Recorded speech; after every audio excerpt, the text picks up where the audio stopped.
Ek het gisteraand in die boodskap wat ons gestuur het vir die gemeente, het ons gesê ons gaan praat oor ons identiteit as kind van die lewende God. En die Bybel leer ons in dat in Johannes 10 sê, die dief kom om te steel, slag en te verwoes. En ons het een ding besef, broers en susters, en ek wil nie die vyand enige eer gee of krediet gee nie, maar ons is teen 'n aktiewe vyand. Hy sit nie agteroor nie, hy's aktief besig. As 'n grappie wat iemand gesê, die een ding wat die vyand nie is nie, is hy's nie lui nie. En dit is ongelukkig is dit die waarheid. En een ding wat die vyand kom steel by ons, wat ons verhouding met God kom beïnvloed, is hoe jy jouself sien. Wat jy glo oor jouself. Wat jy glo wat die vyand van jou sê.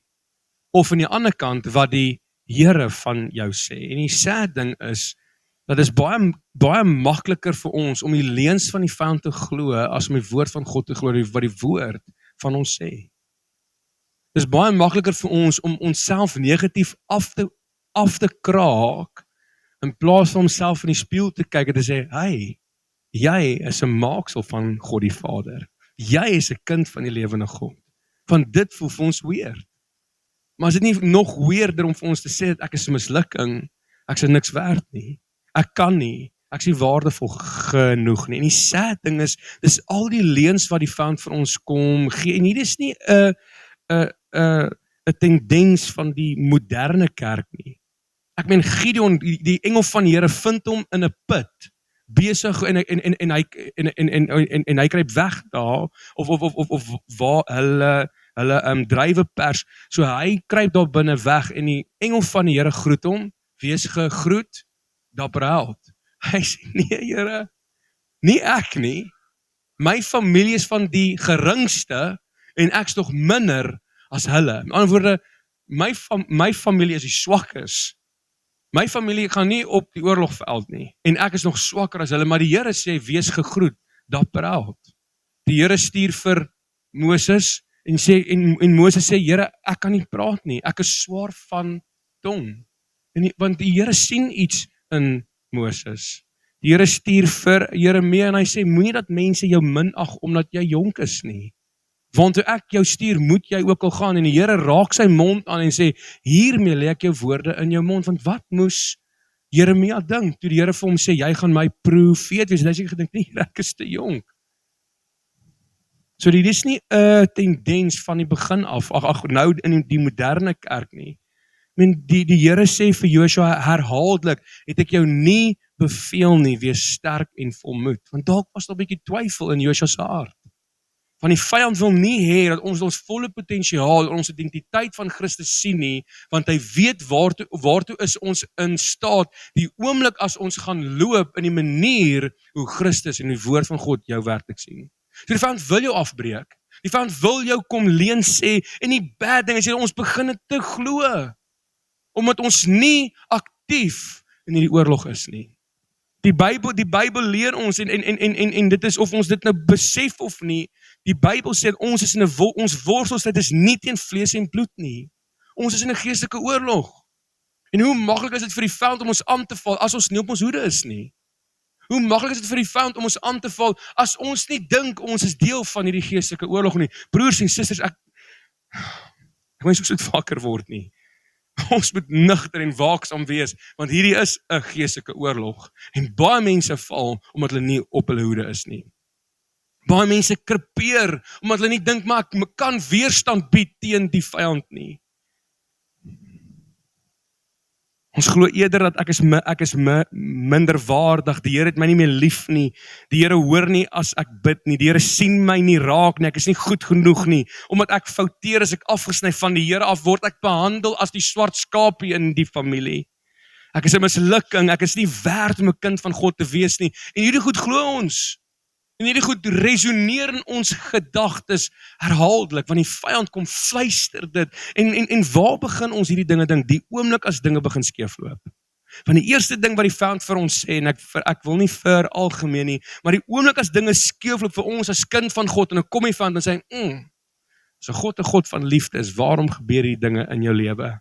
Broers en susters, Christus het ons gewaarsku van dit, gaan lees dit in die woord. Hy sê die wêreld gaan jou haat, omdat hulle my haat. Ons gaan deur moeilike tye gaan. Broers en susters, hierdie is nie ons tydelike woning nie, asseblief, of ons permanente woning nie, en ek's nie naïef om te sê dat ons slegte tye kom oor dit nie. Is nie wat ek sê vanoggend nie. Maar wat ek wil kom sê is, wanneer jy deur 'n moeilike tyd gaan staan vas in die Here, want die Here is jou God. Hy is die een wat jou help en jou sal deurbring, en hy het nog altyd en hy sal nog altyd. Die een ding wat God is, hy is 'n getroue God. Daar gebeur seer. Maar die Here het voorsiening vir ons gemaak vir 'n ewige lewe deur sy seun Christus Jesus. Is daar vir ons ewige lewe? En dit moet ons hoop wees, ons vooruitsig wees. Dis Here, maar daar is 'n ewigheid, en al kry ek nou seer, al is ek te neergedruk, ek is nie verpletter nie. Hier al beleef ek nou al die goeders, en broers en susters, ek verstaan, partykeer voel dit of een ding na die ander ding skeefloop, en niks wat jy doen werk nie, en jy weet nie meer wat om te doen nie, en dan kom twyfel, en dan kom die vyand met hierdie leuns, en sê, maar sien jy, die Here hoor jou nie. Die Here hoor jou nie as jy bid nie. Broers en susters, God se woord sê die Here hoor jou. Hy antwoord ons dalk net nie op ons tyd nie, want ons moet leer om op die Here te wag. So die Bybel sê ons worstel is nie teen vlees en bloed nie, maar teen die magte en die wêreldheersers van die tyd waarin ons leef. Die Bybel leer ons weerstaan die vyand, hy sal van jou wegvlug. Nie verdra die vyand nie. En man, ons het so goed geword om hom te verdra in ons huis, om hom te verdra in ons gedagtes. Ons kan nie die vyand vatplek gee in ons gedagtes, en dis die primêre plek waar hy ons aanval. Want as dit hierso begin maal, en hierso begin dink ons dit, en dan val dit in ons hart, en dan word dit daad. So ons dink ek is 'n mislukking. As ons dit nie onmiddellik gevange neem nie, dan val dit hierso binne jou hart. Dan glo jy is 'n mislukking. En die vyand teer op dit, en daai gedagte word septies in jou hart, en dit beïnvloed jou hele gees. Dit beïnvloed jou stilte tyd. Want jy voel, Here, hoe kan ek in die teenwoordigheid kom as ek so mislukking voel? Here, U wil my nie eers hê nie. Broers en susters, waar in God se woord het hy een keer vir jou al gesê? Jesus sê, kom na my toe, jy wat moeg en oorlaai is, en ek sal vir jou rus gee. Jesus Christus se woorde, sy eie woorde is, kom na my toe, jy wat moeg is, jy wat oorlaai is, en ek sal vir jou rus gee. Ek sal vir jou veilige plek skep, waar jy kan kom rus. Ek sal jou vat na waters waar rus is, na groen weivelde, dat jy ophou die gemors van hierdie wêreld eet en glo, dat jy kan eet wat ek vir jou voorhou. Die Here wil vir jou tafel dek in die aangesig van jou vyande, sodat jy kan sit en eet en sterk word, terwyl God die Vader vir jou verder veg. En broers en susters, ek sê vanoggend wil ek nie kom prosperity gospel preek en die feel good gospel preek nie. Ek wil hê ons moet besef wie ons in die Here is.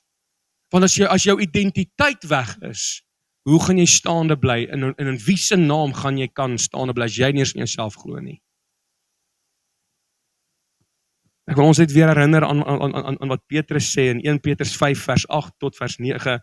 Hy sê, wees nugter en waaksaam, want julle teestaan dat die duiwel rond so brande leeu en soek wie hy kan verslind. Hom moet julle teestaan, standvastig in die geloof, omdat julle weet dat dieselfde lyding opgelê word aan julle broederskap wat in die wêreld is.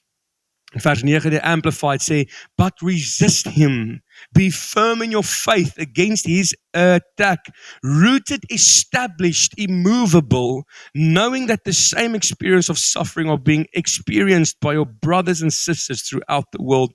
You do not suffer alone. Resist him. Staan om teë, staan met standvastig, rooted, established, immovable in your faith. Wat jy glo van God se woord, wat die God se woord van jou sê. En as ons nie die vyand teestaan in ons gesinne, en in ons huwelik, en in ons werk, en ons beroep, en waar ons ook al is nie, gaan die vyand jou rioneer. Gaan kyk 'n bietjie hoe 'n leeu 'n bok vang. Dis nie elegant nie. Dit is snork, en is bloed, en is maanhaar, en is net oral amper sê ek vere, want 'n bok het nie vere nie, maar dit is net kiewies, want die All Blacks het vere, ek joke julle, maar gaan kyk 'n bietjie hoe 'n leeu sy prooi verskeer. It's not something beautiful. Dis 'n verskriklike ding. Die vyand is nie jou vriend nie, Maak nie saak wat hy vir jou beloof nie, daar's niks goeds vir die vyand in jou nie. Sy gedagte vir jou is nie goed nie, is om jou te verniel, te verskeer. En as hy klaar is met jou, gooi jou een kant en hy los jou net daar. Ons moet leer om te resist, ons moet leer om te staan. As ons dit nie doen nie, gaan hy ons in die hande kry. Maar as ons hom teestaan, staan vastig in die geloof, dis wanneer ons die deurbrake kry. En nou wil ek een ding sê, wat Jesus ook gesê het, die Here sê dat alle mag is vir ons gegee, om te heers oor demone en al die dinge, om siekes die hande om te lê en hulle sal gesond word. En Jesus kom en hy sê, maar moenie bly wees dat die demone aan julle onderdanig is nie. Wees bly dat jou naam geskryf is in die boek van die lewe. Onthou een ding, terwyl ons besig is om te weerstaan, moet ons ook pas op vir hoogmoed. Om te dink, maar kyk nou, as jy 'n demoon het, kom bel my, want ek kan demone uitdryf. Broers en susters, it's not you. Dis nie jy nie. Dis Christus Jesus in jou. En die oomblik as jy in jou eie krag staan, is dit soos die 7 seuns van Skeba, is dit hulle wat hulle gesê het, maar vir Paulus weet ons van, en vir Jesus ken ons, maar wie is julle? En hulle val hulle aan, fisies. Jy kan nie in jou eie mag, kan ons nie die vyand aanval nie, of durf probeer in jou eie mag gaan nie. Daarom moet ons die vyand gaan soek agter alles nie. In die oomblik as die Bybel sê, weerstaan die vyand, en sou van jou wegvlug. As hy met 'n aanval kom, dan kom jy met 'n teenaanval. Want hy sê nee, daar staan geskrywe. Kan ek gou vir ons lees, wie staan saam jou? Wie is in jou kantoor gewissel? Openbaring 12 vers 17. So Jesus Christus verskyn aan Johannes, die liefling disipels, nie Johannes die doper nie. Hy verskyn aan Johannes, die liefling disipel, die een wat Johannes het sy hoof op Jesus se bors gelê toe Jesus mens was oorgewissel. Toe draai ek om te sien watter stem met my gespreek het. En toe ek my omgedraai het, sien ek 7 goue kandelaars en tussen die 7 kandelaars een soos die seun van die mens. Met 'n kleed aan wat tot op die voete hang en gegord om die bors met 'n goue gordel. Sy hoof en hare was so wit soos wit, of was so wit soos wit wol, so sneeu en sy oë soos 'n vuurvlam. En sy voete so blink soos 'n koper wat gloei soos in 'n oond, en sy stem soos die stem van baie waters. En in sy regterhand het hy 7 sterre gehou en 'n skerp tweesnydende swaard, en uit sy mond die swaard het uit sy mond uitgegaan. En sy aangesig was soos die son wat skyn in sy krag. En toe ek hom sien, val ek soos 'n dooie aan sy voete, en hy het sy regterhand op my gelê en vir my gesê, moenie vrees nie, ek is die eerste en die laaste. Dit is jou Jesus. En baie keer het ons hierdie beeld van Jesus as hierdie, en hoor my hart, ek bedoel hierdie met groot respek, sien ons Jesus as hierdie tingerige mannetjie wat aan die kruis hang. Broers en susters, hierdie is Jesus. Dis wie Jesus nou is. Dis hoe hy lyk. Dit is, ek wil nie sê dit is sy vorm nie, maar dit is sy gelaat. Dis wie Jesus Christus is. En nêrens in die woord lees ons dat Christus Jesus was in 'n stryery met die vyand nie. Want ons die Here kan nie met die vyand worstel of met die vyand stoei nie. Want die vyand kan nie staan in die aangesig van Jesus Christus nie. Geen bose mag, geen negatiewe gedagte, geen angs, geen depressie, geen minderwaardigheid, geen van daai goed kan staan in die teenwoordigheid van ons Christus Jesus nie. Nou waarom word ons aangeval deur hierdie goed? Omdat ons dalk ver is van die Here af. Dis omdat dit belangrik is vir ons om naby te bly aan Jesus Christus. Te bly by sy voete, om kort te gaan. En die vyand gaan jou aanval, maar dan moet ons hom teestaan, staan vastig in die geloof. 2 Korintiërs 10 vers 3 tot vers 5 sê vir ons die volgende: want terwyl ons in die vlees wandel, voer ons die stryd nie volgens die vlees nie. Want die wapens van ons stryd is nie vleeslik nie, maar kragtig deur God om vestings neer te werp, terwyl ons planne verbreek en elke skans wat opgewerp word in die kennis van God en elke gedagte gevange neem tot die gehoorsaamheid aan Christus Jesus. Hier is die groot ding. Om ons gedagtes gevangene te neem onder die gehoorsaamheid van Christus Jesus. Hoeveel ek wil amper sê duisende gedagtes dink ons elke dag. So ons moet elke keer wanneer daar gedagte inkom, moet ons die gedagte gevange neem onder die gehoorsaamheid van Christus Jesus en vra, waar is jou oorsprong? Waar kom jy vandaan? Wat wil jy bereik? En as dit nie iets goeds is nie, kanselleer dit. En dit is iets wat my ma ons leer van ons klein is, as ons 'n slegte gedagte dink, moet ons sê, Here, ek neem my gedagte gevangene en ek kanselleer dit in Jesus se naam. Ons kan nie net die gedagte hou en sê, ag, dit is nou maar so nie. Hierso kom die woord en hy sê, ons moet elke gedagte onder gevange neem tot die gehoorsaamheid aan Christus Jesus. Want as ons dit nie doen nie, dan val die gedagtes in ons hart, dan word dit daad. Broers en susters, soos ek in die begin gesê het, ons is in 'n aktiewe oorlog. Ons kan nie agteroor sit nie. Ons kan nie agteroor sit en net Gods water oor Gods akker loop nie. Want die vyand is aktief besig. Petrus waarsku, hy sê, wees nugter, wees wakker en wees waaksaam, be sober and be vigilant. Pas op vir die aanvalle van die vyand. Dit is jou verantwoordelikheid om jou gedagte gevange te neem, want ander mense kan dit nie vir jou doen nie. Ander mense kan nie. Want ons weet nie wat julle dink nie. Ja, partykeer sê hulle, ja, ek sê soos wat dit is, ek hoor, ek verstaan dit. Daar's ook 'n bietjie takt in die lewe, maar ons moet leer om ons gedagtes gevange te neem. Ons gedagtes moet 'n plek wees waar ons oorlog voer, wat ons gereed is, elke keer as daar gedagte kom, moet ons sê, wat jou oorsprong, as jy nie van die Here af is nie, kanselleer ek jou in Jesus se naam. So elke keer wanneer ons 'n leuen kry, moet ons dit vervang met die waarheid. Hoekom? Johannes 8 vers 32 sê vir ons, en julle sal die waarheid ken, en die waarheid sal julle vrymaak. So die leuen van die vyand bind ons, die waarheid van God se woord maak ons vry. Nou, ek gaan 'n paar dinge noem, wat die Bybel sê, oor ons as mens, en ek kan nie alles noem nie, daar's net soveel. So ek het net 'n paar goed uitgehaal, en die oomblik as die vyand jou kom aanval op hierdie vlak, of op hierdie stuk van jou lewe, dat jy met 'n teenaanval kan kom, maar dit is ook ons verantwoordelikheid, ek wil dit vra vanoggend, dis jou verantwoordelikheid ook om, en ek wil nie, dit sê huiswerk nie, maar om die woord van God te gaan bestudeer, sodat jy kan kom met 'n teenaanval, teen enigiets wat die vyand na jou kan toe loods, of dit op jou huwelik is, of dit op jou werk is, of jou beroep is, of op jou kinders is, of op jou is, of waar ook al, dat jy met 'n teenaanval kan kom, net soos Christus Jesus, hy gesê het, daar staan geskrywe. So asseblief, hier's 'n paar goeters.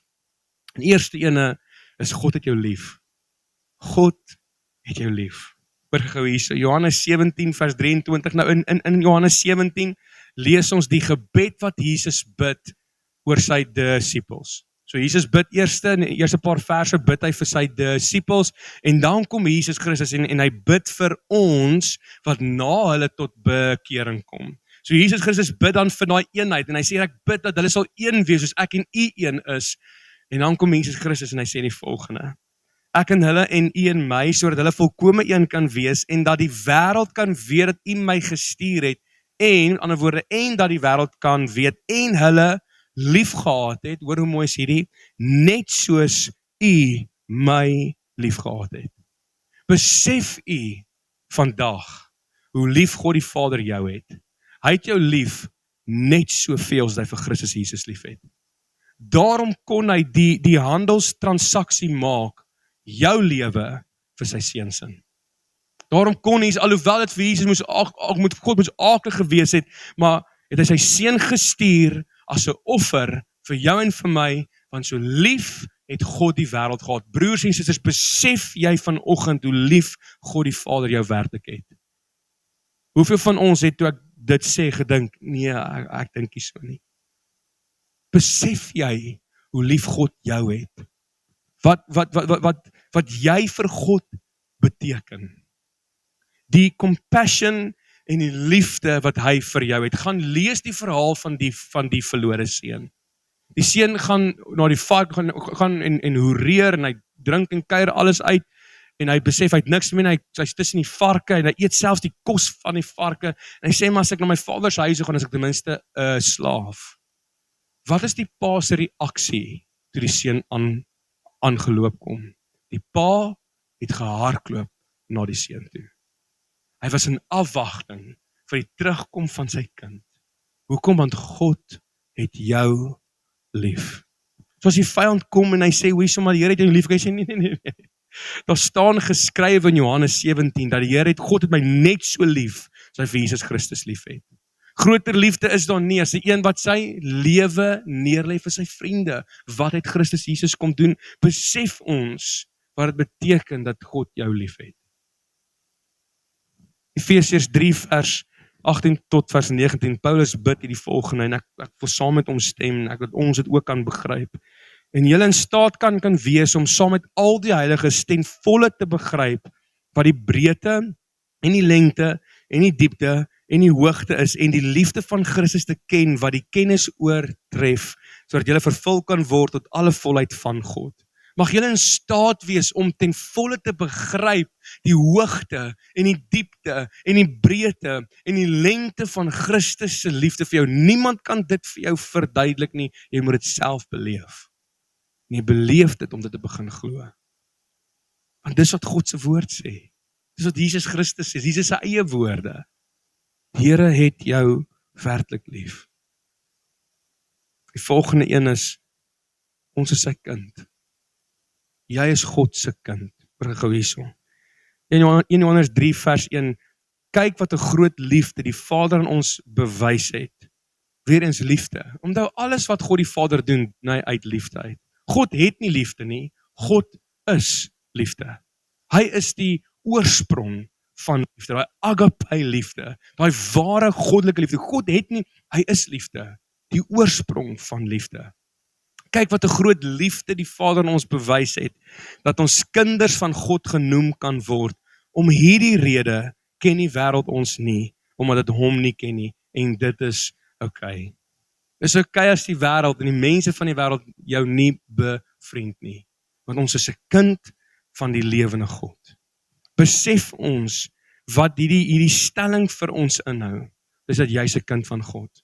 Nou ek is bevrees, want Paulus sê dit ook in die woord, so ek haal die woord aan, ek is bevrees, dat juis omdat ons dit so baie hoor, dat ons met die impak en die implikasies, en hoe special dit is, wanneer daar gepraat word, van jy is God se kind.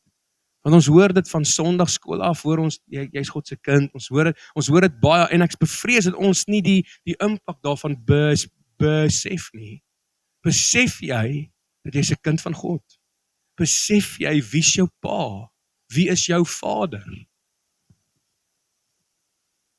Maar die vraag wat ek wil vra is, as ons as aardse ouers soveel vir ons kinders doen en omgee en die beste vir hulle wil gee en ons somtyds te nakom sodat hulle kan genoeg hê, hoeveel te meer sal God die Vader wat jou gemaak het, waar ons sleg is in vergelyking met hom, vir jou die beste gee.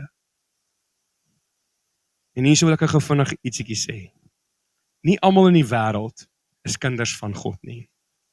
Daar is ons 'n stelling en mense preek dit, en dit is 'n ding wat almal sê, dat almal van die wêreld is kinders van die lewende God. Broers en susters, daai stelling is nie Bybel nie. Is nie Bybels nie. Onthou, want so lief het God die wêreld gehad, 100%, sodat die wêreld kan kom tot aanneming van kinders. Maar nie almal in hierdie wêreld is kinders van die lewende God nie. Hoor gou hierso. Romeine 8 vers 14 tot vers 17, want almal wat deur die Gees van God gelei word, die is kinders van God. Want julle het nie ontvang 'n gees van slawerny om weer te vrees nie, maar julle het ontvang die gees van aanneming tot kinders, deur wie ons roep Abba, Vader. Die Gees self getuig saam met ons gees dat ons kinders van God is. En as ons kinders is, dan ook erfgename van God en mede-erfgename van Christus, as ons naamlik saam met hom ly, sodat ons ook saam met hom verheerlik kan word. Broers en susters, Paulus praat hier in Romeine en hy praat oor, as jy na die vlees lewe, sal jy sekerlik sterwe. Maar as jy na die Gees lewe, sal jy lewe, en dan sê hy, want almal wat deur die Gees van God gelei word, die is kinders van God.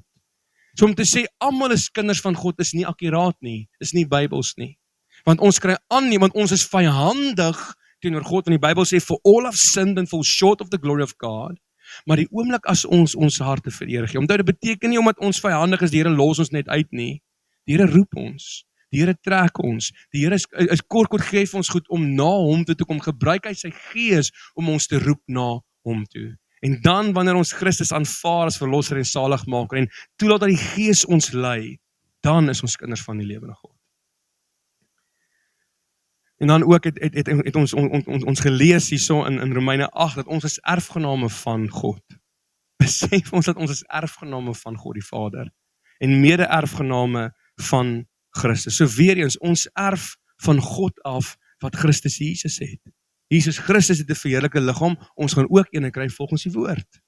Ons Jesus Christus is in ewigheid, seated in heavenly places, ons eendag ook. Belangrik vir ons. Julle ek wil nie sê ek's amper klaar nie, maar byt vas, haal asem. Okay, almal wakker, skud net die ou so lank sien ek moenie doen nie. Moenie bly julle bly. Ek gaan nou net so mense wakker ek. Volgende een is jy is God se meesterstuk. Jy is God se meesterstuk. You are wonderfully and fearfully made.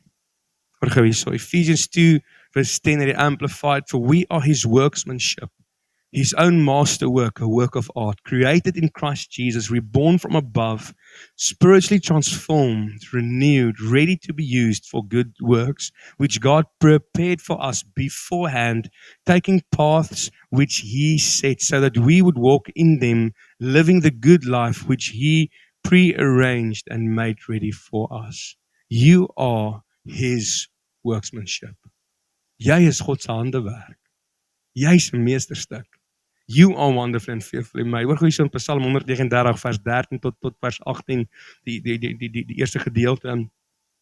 Want U het my niere gevorm, my moeder se skoot geweef.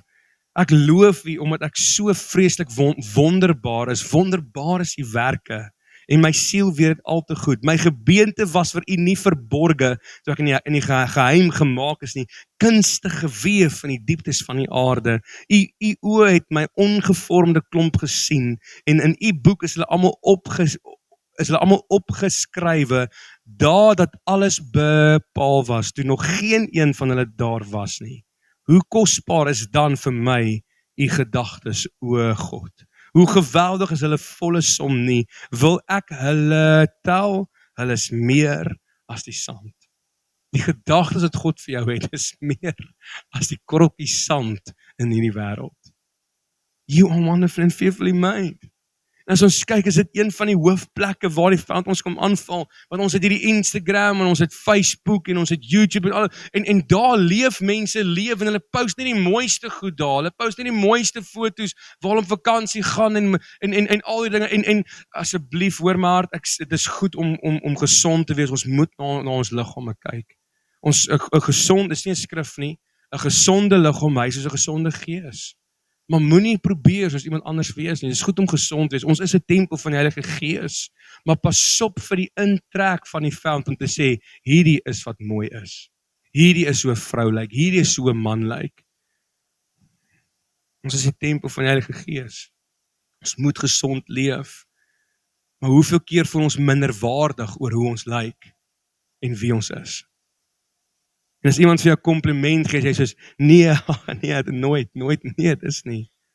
Broers en susters, besef jy is 'n meesterstuk. Ek sê nie loop hoogmoedig rond, en arrogant rond nie, maar loop met boldness rond, want jy is God se meesterstuk. Jy's 'n kunswerk van die Vader. Jy's gemaak deur ons almagtige God. Jou waarde word nie bepaal deur jou omstandighede, of hoe jy groot geword het, oor jou opbrengs nie, of oor wat se kultuur, of wat se huis jy uitkom nie. Jou waarde word bepaal deur die een wat jou gemaak het. Jy is sy kunswerk.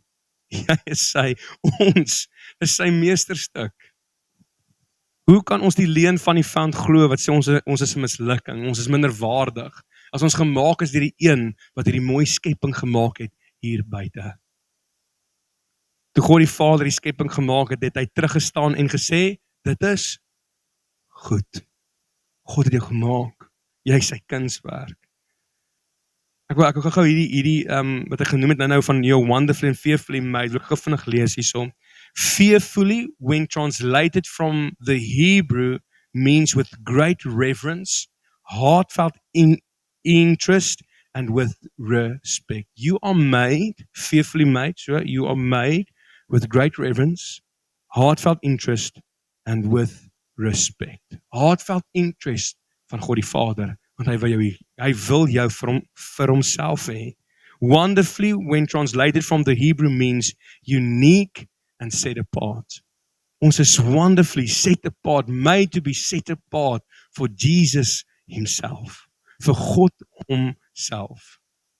Die volgende ene gaan probeer gou maak, julle, God sien jou raak, God sien jou in jou moeilike tyd, God sien jou wanneer jy down and out is, God sien jou wanneer jy voel, Here, ek kan nie meer nie, die Here sien jou raak, dit is in sy naam, El-Roi, die God wat my sien. Jy's nooit alleen nie. Ek weet, soos ek sê, ek verstaan heeltemal, dat hierdie geestelike wandel kan so eensaam voel. Ek verstaan dit. Ek het so 'n paar weke terug, toe praat ek oor dit, waar ek ook was, wat ek ook ver van die Here afgevoel het, as 'n pastoor. Ek weet dit klink weird. Maar die Here sien jou. Die Here sien jou raak, oor gou hierso. Genesis 16, vers 13, toe noem sy die naam, so hierdie is Hagar, ons almal ken die verhaal, Abraham het vir Hagar swanger gemaak, en het sien nie by die regte vrou nie, en Ishmael, en so kom, jy kan kom sit hierso, kom sit nou. So dit is Hagar, en die Here is en toe sê, Sarah nou, oor hierso, jaag vir Hagar weg. En sy word sleg behandel, en Hagar gaan toe ver weg, en sy stap in die woestyn rond, oor hierso. Toen en so kom Jesus en hy, of God die Vader, en hy sien haar raak, en hy maak haar oë oop, en hy help haar, en hy sê, wat maak jy hier, jy moet teruggaan. Toen noem sy die naam van die Here wat met haar gespreek het, U is 'n God wat my sien. Want Hagar voel verlate, Hagar voel eensaam, Hagar voel, maar ek word weggegooi deur my eie man, of die pa van my seun, stap in die woestyn rond, en hier kom God die Vader, en hy sien haar op haar laagste. En sy sê, hierdie plek noem ek, die God wat my sien. Genesis 21 vers 14 tot vers 17, so gaan Hagar terug, en gebeur die volgende. So toe kom Sarah, en sy sê, luister, Ishmael is gebore, en sy sê vir Abraham, nou moet jy hierdie twee wegjaag. En so gebeur dit toe is Abraham die môre vroeg op, en hy het brood en 'n sak met water geneem, en dit aan Hagar gegee, deur dit op haar skouer te sit, en ook die kind, en haar weggestuur. Sy het toe weggegaan en rondgedwaal in die woestyn van Beerseba, en toe die water in die sak op was, het sy die kind onder een van die bosse neergewerp, en geloop en op 'n afstand gaan sit, so ver as 'n boog kan skiet, want sy het gesê, ek wil die dood van die kind nie aansien nie. Hagar los haar seentjie onder die bos, want sy het niks meer water oor nie, niks meer kos oor nie. Sy sê, sy wil nie sien hoe my seentjie sterf nie. Toe hoor sy die stem van die seun, die engel van God, het na Hagar geroep uit die hemel en vir haar gevra, wat is dit met jou Hagar, wees jy bevreeg nie, want God het na die stem van die seun geluister, op die plek waar hy was. Dat die Here na die roep van hierdie babietjie luister, van die Here sien haar raak. So ek wil vandag vir jou sê, die Here sien jou. Die Here sien jou raak, hy sien jou omstandighede raak. Hy weet waardeur jy gaan. En as die Here jou raak sien, gaan hy jou nie los nie. Gaan hy vir jou hulp stuur, iemand stuur, 'n engel stuur, of wat ook al, gaan hy stuur om jou te help. Want die Here het die stem van die situasie gehoor. Die volgende een, die Here hoor jou as jy bid. En man, hoeveel keer het die leuns gekom van die vyand, waar die Here, of waar die vyand van ons sê, die Here hoor jou nie. Wat help dit, jy hou aan bid, die Here hoor jou nie. Hoor gou wat sê God se woord. Jeremia 29 vers 12 tot vers 14. Dan sal julle my aanroep en heen gaan en tot my bid, en ek sal na julle luister. En julle sal my soek en vind as julle na my vra met julle hele hart. En ek sal my deur julle laat vind, spreek die Here. Hoe kan ons die leuen van die vyand glo? Wat sê die Here, hoor ons nie? As die Here direk vir ons sê, ek hoor jou. Ek hoor jou as jy bid. Ek meen Daniël vas vir 21 dae vas hy. En na 21 dae kom die vyand na hom en hy sê, Daniël, van die eerste keer af wat jy gebid het, het ons jou verhoor. Het God jou verhoor. En die Here het my met 'n boodskap gestuur, maar die vyand, die koning van Persië, het my besig gehou en ek moes versterkings inroep en ek het Michael ingeroep om my te kom help. So broers en susters, van die eerste oomblik af wat jy roep, het die Here jou gehoor. Ja, ek stem saam. Somtyds voel dit lank. Somtyds voel dit, Here, hoe lank moet ek nog bid? Hoe lank moet ek nog roep? Maar as ons biddend bly, en hoor my hart, gee ons die engel 'n missie om die antwoord vir jou te bring. Want is nie in ons tyd wat die Here ons beantwoord nie, dit is in sy tyd. Die laaste punt, die Here is bly oor jou.